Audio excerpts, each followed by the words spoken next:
everybody, Lisa here with another Vera Bradley bag of the day. It's been a couple of days since I was able to put up a video because I've just had such a heavy workload. So I missed Throwback Thursday and I didn't go anywhere anyway, but this would have been a good bag for Throwback Thursday because it is a little, or what I call vintage. But it's Flashback Friday, so so I can squeeze it in that way.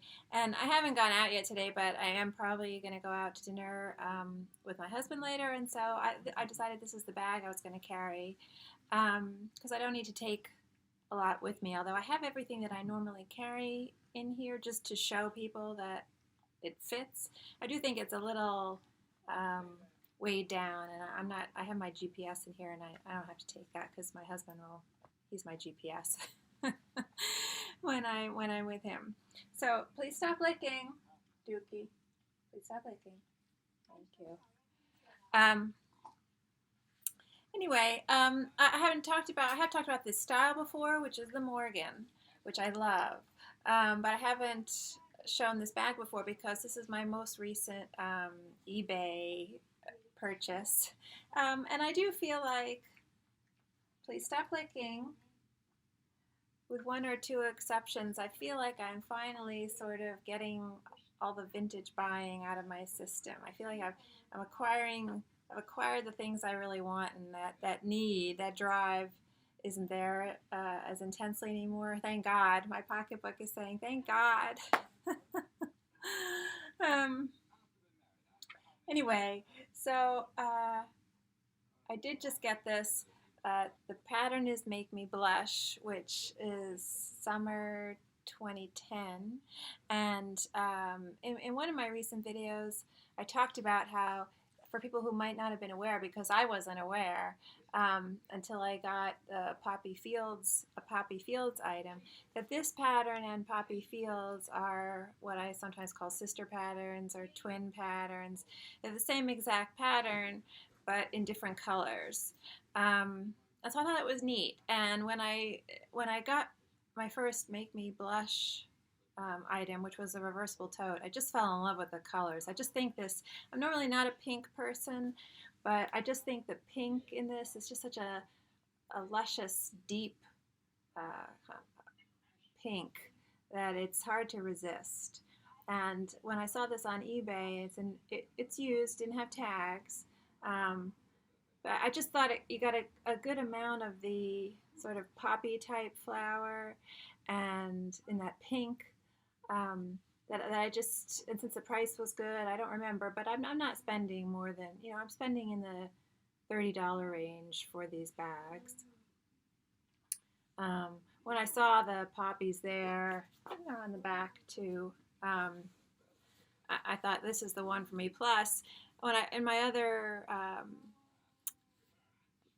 both the Poppy Fields video and the other Make Me Blush video, I talk about this detail here, this sort of little spray, little dots of flowers. I love that. And so since I got that there, and all the poppies, or if they're poppies, I mean, they're poppies in the other pattern, right? That's what they're called. So it's the same flower here, just colored differently.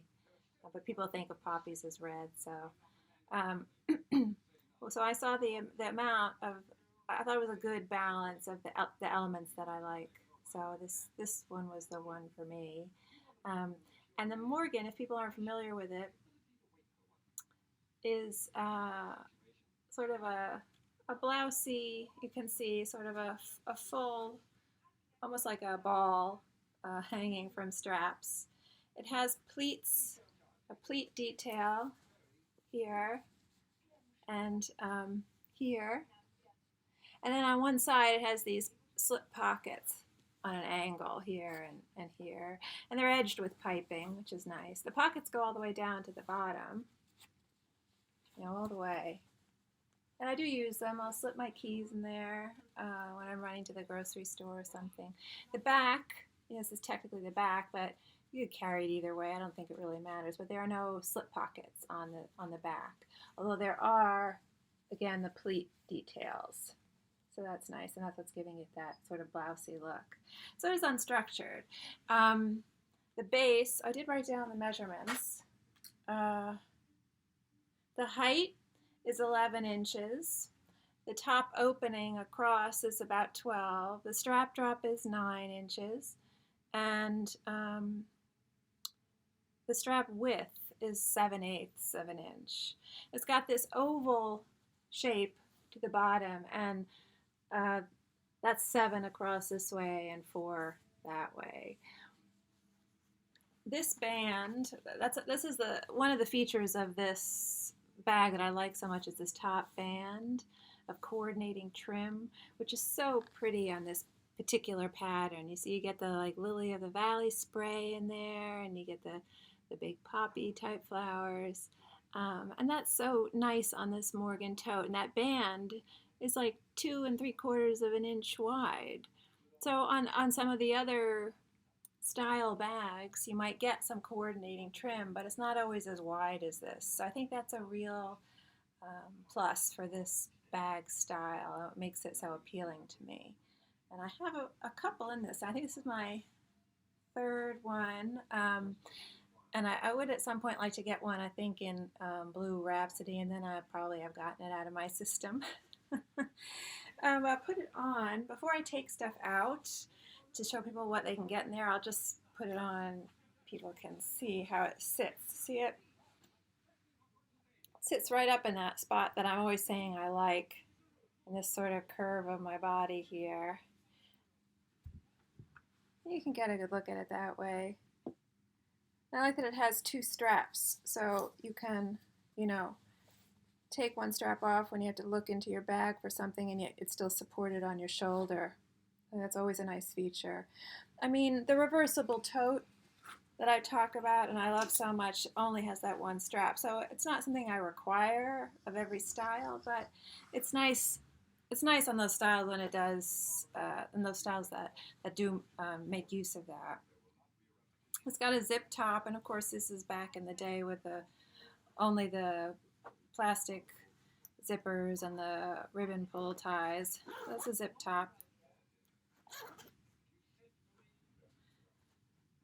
And it has it's not a removable base, and there is something in there, but the bag is washable. And I have washed all of my Morgans with no problem.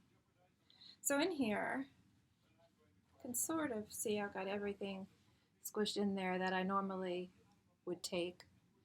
And it's all fitting pretty good. But I don't, like I said, I'm not going to need this, and it adds a bit of weight.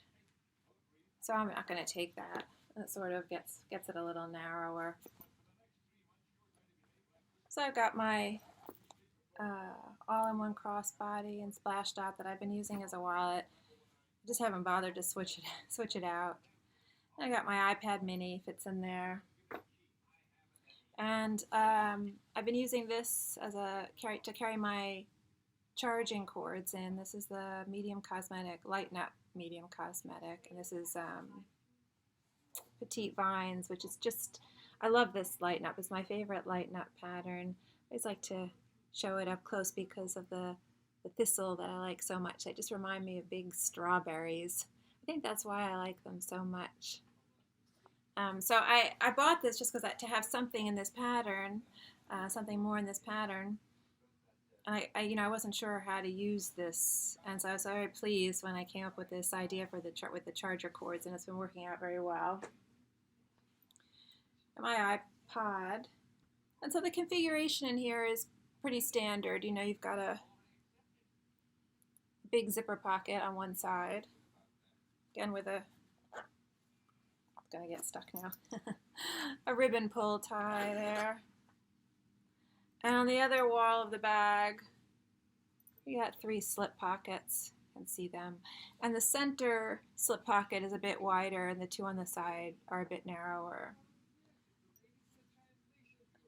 It's not a reversible bag like the reversible tote, but I just wanted to try to show the lining a little bit because it is so pretty for people who may not have seen that video where I turned this particular pattern inside out.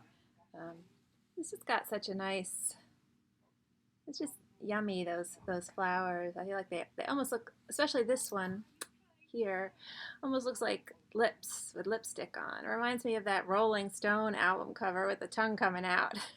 You know what I'm talking, the one with the big lips and the tongue coming out. So like I said, I mean, there's a base in there. I don't know what it's made of, but this has gone through the washer just fine. And the tag even says you can machine wash it. Made in China, though. This is not when it's still made in the U.S. But I really just love this style bag. It's very I think it's feminine without being too sort of prissy, and it's small without being too small. I get a little self-conscious when my bag's too small. I feel like I look like a giant with a tiny bag. So it ends up being a nice size for me when I want to, carry a few things, but not look like my bag is a mini bag. And I still feel like it has some size to it that's sort of counterbalancing the size of my body. So you can see how it looks when it's got a little, it doesn't have anything in it now. It keeps its shape, and it does, it does sit up. It stays sitting up. Well, everything's, it's not going to stay up for me. I'm going to make a liar out of me, but no, it is standing. It's sitting up even with nothing in it. And holding its shape and style. So, I mean, if anyone is interested in, getting stuff off of eBay, I definitely would recommend this style. And I've had good luck with eBay for the most part. I think that's probably because I have a certain process I go through when I buy stuff on eBay, and I tend not to deviate from that. I don't know if people are interested, but I'll just mention what I do. So when I am looking at something on eBay, of course, I click on the photos and I look at the photos right away. And I require that whatever I'm looking at, the listing, has to have explicit, thorough photos. That means that every side of the bag has to be shown, the bottom of the bag, both sides of the bag, so I can see the pattern placement everywhere, not just on one side. The straps should be photographed, and any kind of piping and edges, the base of the bag, all that should be photographed up close. And I think most people who are reputable know that and are familiar with selling Vera know that. And if there are only one or two photos or only one side of the bag is shown, I just move on. I don't even bother contacting the seller, because to me that sort of shows their mindset. And if they don't know that they need to provide more photos, I don't want to deal with them. And no matter how good that one side of the bag looks that they're showing, I just move on. There'll always be another bag. So that's a big deal for me. I think that's key. And something else then that I do is, I read the description, obviously, and if they've called out anything that they think is a flaw, I go back to the pictures if I haven't, noticed that already. Then I go up to the seller. I mean, I've already looked at the seller rating usually. But if it's not 100%, I click on the seller's name. That gets me to where their ratings are. And I go into the negative rating column, and I click on that, and all the negative ratings come up, and I read them all.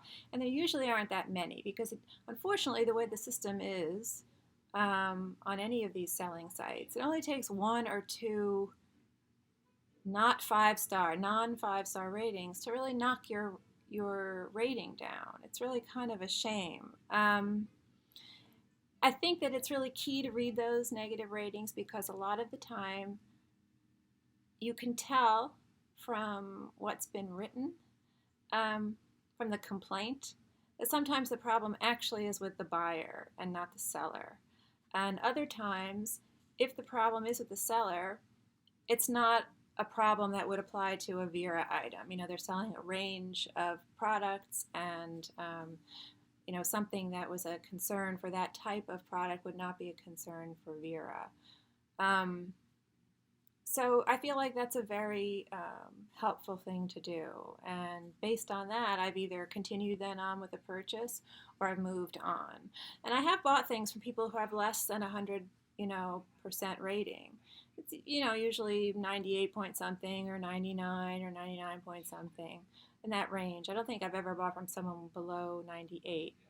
But it doesn't take much to knock those ratings down. And so just because someone has a 98 doesn't scare me off right away. You read those negative comments because they're very illuminating, especially about the purchaser. And so those are the things that I've done, and I find that has served me well. Um, I tend not to haggle too much. Um, I've only recently started making an offer, and I don't lowball people because I think it's obnoxious to do that. Because I know that these sites take a cut, and so they're already not getting what they're asking for.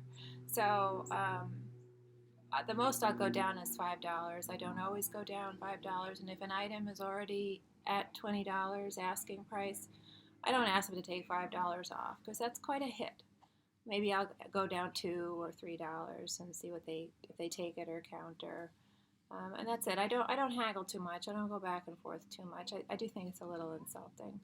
So I think I might have asked for a discount with this, maybe $1 or $3 off. I don't really remember. I don't always do it, but I have started to do it on occasion. So anyway, those would be my tips for buying on eBay if people are interested. But this is my Flashback Friday vintage Morgan tote bag of the day. I say vintage. To me, it's vintage because it makes use of the coordinating trim. It's from that era when the bags all always made use of the coordinating trim. Um, I don't know how official any of those terms like vintage and are, but anyway, I think it's a beauty, and I'm so pleased with it. And tonight will be the first time I'm actually using it outside. Anyway, thanks so much for watching. Just a quick one this Friday afternoon, and I hope that everyone has a good weekend. And hopefully next week my workload will get a little lighter, and I'll get my online outlet stuff in, and I can talk excitedly about that. My online outlet sale stuff. So I'm sure lots of people are anxiously awaiting their stuff. Anyway, thanks so much for watching, and hopefully see you next time.